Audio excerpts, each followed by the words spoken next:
Thanks for joining us at Right On Replicas, where we're proud to bring you the best scale model kit reviews on the planet. This review covers the Tamiya 1/20th scale Grand Prix Collection Ferrari 310B. It's kit number 20045 in the series and was released back in '97 in a Japanese boxing, but it's still available and can be found quite easily online. It consists of about 105 parts molded in red, black, and clear with vinyl tires. The decals are extensive and good quality. But as of then, the tobacco advertising laws prohibited them from being used as decals and branding on the vehicles. So we went with a aftermarket set of decals from Taboo Decals to add the advertising to the vehicle.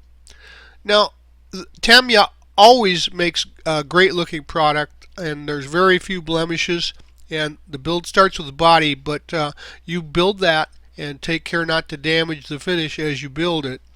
The motor's detailed, and the cowl is removable to show the motor on this model. So when you're done, the overall length is about 8 3/4, 4 inches wide, and 2 3/4 inches high. Here are the decals for this kit, and as you can see, the color is good and the register is very good as well. There's just a small carrier around each decal, and they float off easily in warm water. But you'll still want to try and use some of the aftermarket setting solutions to make sure that they conform to contours and panel lines. Now, as you'll notice, there are no tobacco advertising logos here, so we went with another set of decals from the aftermarket from Taboo Decals. Now, these are number 20005, and they're made specifically for the Tamiya kit to correct the '97 Marlboro sponsor decal sets. The fill-ins are just that. They're aftermarket products to just fill into the regular decals, and they made for a much more interesting looking vehicle and closer to the original design. You can see most of the parts on sprues here, and regardless of their original color molded in either red or gray or black, I painted most of the pieces with a good etching primer to coat all the parts and give them a solid light color for later painting. Black and red really don't cover as well as gray, and for ease of painting and assembly, I varied from the instructions on some of the parts and changed the assembly sequence. And after all, the instructions are all in Japanese, so it wasn't hard to use my imagination and build the model in a more expedient manner. For most of the construction, we'll be using Model Master liquid cement and even sometimes the tester's slow setting tube glue. Some of the finicky parts though require superglue, and if there are any glass pieces, we'll use white glue to set those into place. Now remember to follow the manufacturer's safety and use guidelines for any of the products that you hear or see mentioned in the review. Gather up these parts for the first assemblies, and we'll be putting together the monocoque with these, so add the brace inside the body and the fuel intake, and then assemble the headrest mount and the cockpit surround and attach that to the body. Now install the side intakes onto the body and attach the side pads to the seat. You should now have the body assembly and the two lower panels that will be painted semi-gloss black inside and red outside. Also, you should have the seat, the firewall, the head pad, and the dash, and those will be painted semi-gloss black as well. Once the inside has been painted and dried, you can assemble the body and prepare it for the main red color. Sand off any of the flash or blemishes you might find with some fine sandpaper, about 800 to 1000 grit. Then paint the exterior color, and I used a vermilion red, which is pretty darn close to Ferrari red, to do, and then do the clear coat also for a complete painted part here for the body, and then paint the fuel intake aluminum. Now detail the dash with some red, yellow, and silver on the various knobs and buttons as you see here, and set that aside to dry. Now we can install the decal number 28, which is the seat belts, onto the seat. And I tried to leave it loose in a couple of places to give it the appearance of a 3D item. Now decal 35 goes on each side of the seat side panel as well. With the body color dry, install the dash in place and install the seat in place. Now add the head pad to the headrest and install the firewall. Decal 36 go on to the body seat mount, and 31 is inside the left wall of the body by the seat. Get these parts out of the kit to start the underbody tray there, and paint the overall tray semi-gloss black. And note the detail painting for the under tray in some of the next photos. The radiator housings are semi-gloss black, the radiators are aluminum, and the vent panels and the center panel are semi-gloss black as well. And decal number 26 goes on the radiator housings. The upper side detail of the underbody tray there has the radiator area painted silver, and the lower side has the underbody color on the body panels scribed on the front of the tray, and a wood color for the plank, as it is wood on the real car, so you can finish that off with wood tones. There are a bunch of ejector pin marks on the upper side of the under tray, and you can fix them if you're looking at a contest build, but they're basically hidden, so that's up to you. Now you can look for some gluing points and make sure that you scrape off any paint whenever you're putting parts together to get a good bond. And then attach the body to the under tray now, and attach the radiators into the housings and mount those in place. Gather up these parts to start the front suspension and paint the lower and upper A-arms and the tie rod and supports satin black. Now on the supports and the lower A-arms, the connection points are a silver or aluminum color, and on the upper A-arms the connections are a 50-50 mix of steel and gold. Now the brakes are painted as follows.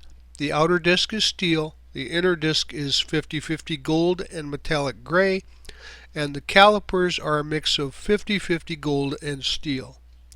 Now the spindle mounts are as follows.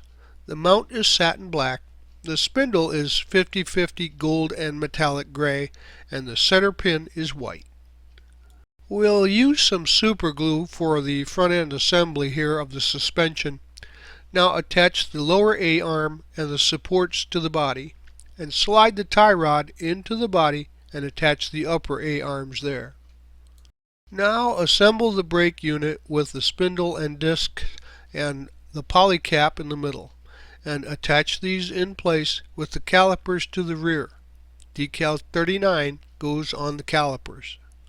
Next we can assemble the front wind deflectors with these pieces and paint the braces semi-gloss black, and the deflectors are red and the front wing supports are red, but don't forget to add some clear coat to those as well. The bottom of the wing supports are semi-gloss black.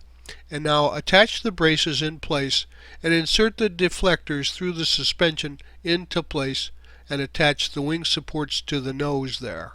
Next we'll begin with the motor and these suspension pieces shown here. So assemble the motor halves and paint the block aluminum, the bell housing semi-gloss black, and the transmission's center a mix of 50-50 gold and metallic gray, and the transmission end and the lower suspension is semi-gloss black, with the center connection being also 50-50 gold and metallic gray and silver ends. Now paint the upper suspension part semi-gloss black and the center connection in that 50-50 gold and metallic gray mix with silver connections. The axles are 50-50 silver and transparent red with flat black ends, and the body panels are your body color red. Attach the lower suspension into place and attach the upper suspension into place. They fit into the notches provided there, and slide the upper suspension connection under the lower connection and line them up. Now add the body panels into place and the axles as well. We'll use these pieces to continue the engine and suspension assembly, and paint the block top aluminum and the bell housing top semi-gloss black, and the transmission is 50/50 gold and metallic gray. Now the A-arms are semi-gloss black and the brakes are painted like this. The outer disc is steel and the inner disc is 50/50 gold and gray, and the calipers are a mix of 50/50 gold and steel color. Now the spindle mounts are as follows. The mount is satin black, and the spindle is 50/50 gold and metallic gray, and the axle cover is semi-gloss black. Now assemble the pieces to the spindles with the poly cap in the middle and add the axle cover. Now attach this to the suspension and axle on the car. Add the engine top into place, lining up the A-arms to the spindle, and then add decals 39 to the calipers. We can gather up these parts to finish the suspension, and all of the suspension shafts are semi-gloss black, and the hydraulics are that 50/50 mix of gold and brown, as are the hydraulic activators. The hydraulic mount is 50/50 gold and metallic gray, as are the shaft attachment points.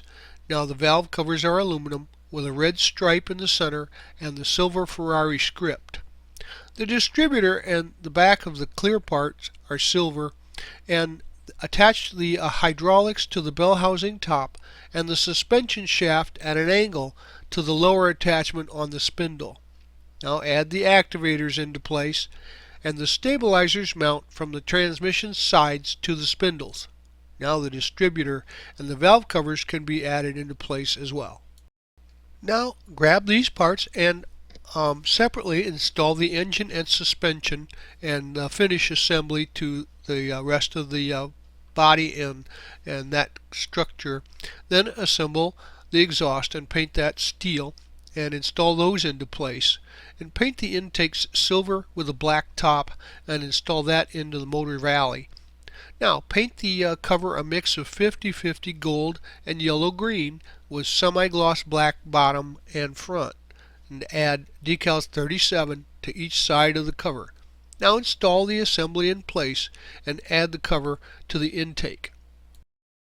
We can install the side panels and the side spoilers now, so paint the spoiler braces black, and the spoilers are body red and the sides are red with semi-gloss black backing. The brace goes in place on the body and the spoilers attached to it and the body. Now the sides go on the back chassis under tray. Now don't forget that we had mounted a body panel to the motor already, so don't forget to line that up when you're assembling the sides there. Now we'll use these pieces to assemble the wings.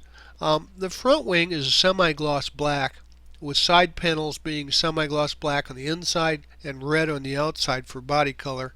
Now assemble the sides to the wing and set this aside for now.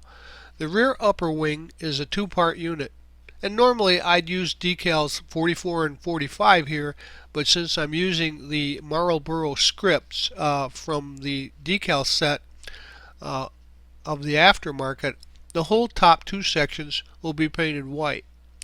Now assemble the wing and paint the back and the front sides of the upper half white and the lower half red. The lower wing is also red, and the sides are red on the outside, semi-gloss black on the inside. Now assemble the wing unit and set it aside for now.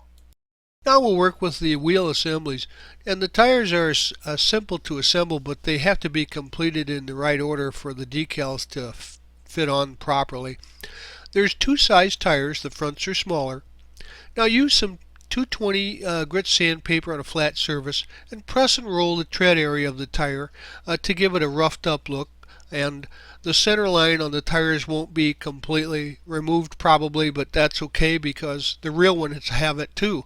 The BBS rims are an off gold, not exactly gold, so I used Forest Harvest gold on that, and I didn't add any clear to give it any shine. So assemble the rims into the tires first and then add decals number 39 to the rims. The decals for the tires are pretty interesting. They're not really a rub-on and they're not really water slide. They're kind of a combination. First, clean the tire's sidewall with a damp cloth and wipe the sidewalls off. Then cut out the decal and remove it from the backing paper. Now carefully center the decal on the tire where it would belong and then slightly press it flat in place. Use a little dab of water on top of the decal and don't touch it until it dries out. Once it's set into place about a minute, the paper can be removed from the tire, leaving the script in place. So don't rush the process. This is kind of like what we call a wet-dry transfer. Once the decals have set up and are dry, you can install the tires and the wings now. So the tires can be carefully and pretty easily slid onto the brakes. A little bit of pressure and a light wiggle and they'll slide right into place. The rear wing is attached then with some super glue as well as the front wing. We're getting down to the final assembly of the pieces to the body now. So paint the steering wheel, column, and antenna semi-gloss black, and the cameras are either silver or red. I did mine in red, and the mirrors are red with silver faces. And not shown here is the rear cover that is red and semi-gloss black underneath. Install the mirrors in place and install the windscreen using some white glue, and add the cameras if you want on the top and side of the car. Now decals 32, 33, and 34 go on the cameras. Now we'll use some various colors to detail the steering wheel. If you look at the picture here, you can see a combination of red, yellow, blue, green, and white that highlight some of the knobs and buttons. Just a little dab of paint on a toothpick is all that you need to do to detail those, and add the wheel to the column and install it into the dash. Now all that remains of assembly is adding the rear body deck, and this is where I found one of the problems for the kit. It looks to be too short and the engine area a bit too narrow, so it doesn't fit flush. As you can see, there's a slight gap. Now other people have noted this, and if you wanted to, you could simply glue it shut tight with some super glue, but then you couldn't take the cover off.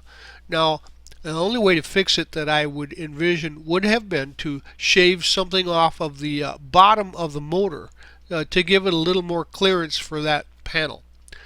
It wouldn't change much on the car and would allow for a better fit there. As we mentioned, even the kit's decals are quite extensive and nice looking, and you'll want to use plenty of warm water when you're applying those in order to both slip them off the backing and to get them into position on the car precisely. And then use a soft cloth or a Kleenex to wipe any water bubbles or air that's trapped under them and make sure that they are in the proper position. Once there, use some of the decal setting solutions to make sure that they adhere well and fit into the panel lines and recesses. Now, once your decals are all finished, you can move on, and the motor then is finished with decals on the shell items there, and also you'll be able to see the tobacco advertising, which was part of the Taboo Designs aftermarket decals. Well, there you have it. Even back in the 90s, the Tamiya kits were well known for positive gluing points and excellent fit, and this part was no exception. It was very, very solid. Even the wings that are attached, if you use some super glue, they're pretty strong and make for a pretty nicely built model. The only thing, of course, was the issue of the rear body cover, but everything else was just fine. Now, the motor looks difficult to put together, but when you do it in multiple steps, it just falls together, really. The under tray mounts solidly to the monocoque, and once assembled, it won't separate. And the wings are usually a difficult issue, but these held together with the gluing points and fit right in place. The decals were, of course, a pain because there's so many of them, and they're so thin, but you need to take your time with those. And the wings are a little bit difficult, so you'll be wanting to get some of that aftermarket setting solution so that they will go on correctly. The Ferrari badging and the decals were kind of thin and small, so you'll have to be careful not to damage those. The larger sheet wasn't an issue, and they went on fairly smooth, but the aftermarket set was thin, and they floated quickly, but they weren't brittle, so they maneuvered into place nicely. But most of that would stem from the age of the decal sheet. Um, the finished build is nice and looks pretty accurate from the research that I did. So if I were you, I'd buy one of these classic kits and put it on my shelf. We hope you like this premium step-by-step model kit review, and so that you don't miss any more, please subscribe to our YouTube channel. You can find us on Facebook and at our website rightonreplicas.com. Thanks!